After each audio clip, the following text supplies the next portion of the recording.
बिस्मिल्लाहिर्रहमानिर्रहीम। एक बार फिर कराची वालों के साथ शदीद जुल्म किया जा रहा है। 3 साल पहले यही कराची था कि यही के इलेक्ट्रिक थी जिसने अपनी गुंडागर्दी की बुनियाद पे कराची की लाइटें बंद की।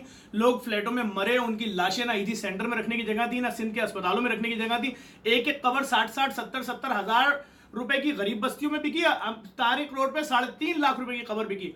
आज एक बार फिर जब हीट स्ट्रोक आया, फिर वही बदमाशी के इलेक्ट्रिक की 2.5-3 घंटे load shedding B class areas में, और गरीबों की बस्तियों में 6-6 घंटे की लोड शेडिंग। कोई पूछने वाला है कि नहीं है? मैं बोलूंगा इस लावारिस शहर कराची के, जिसका अब कोई पूछने वाला नहीं है, कोई इसका पुरसाने हाल नहीं, जो कचरे का शहर बन चुका है। खुदारा लोगों की जानों से तो ना खेला जाए।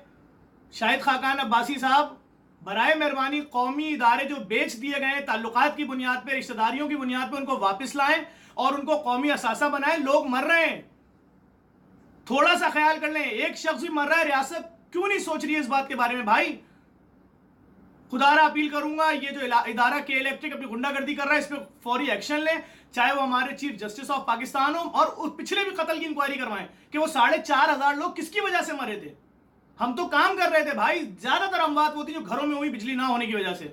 और मैं आप कराची के आवाम से भी गुजारिश करूंगा, बराए मेहरबानी इस वीडियो को ज्यादा शेयर करें, ताकि उन अरबाब इख्तियार तक जिनके अंदर थोड़ी बहुत भी शर्म बाकी रह गई है, उन तक पहुंच जाए और मजीद अमवात इस शहर में ना हो। बहुत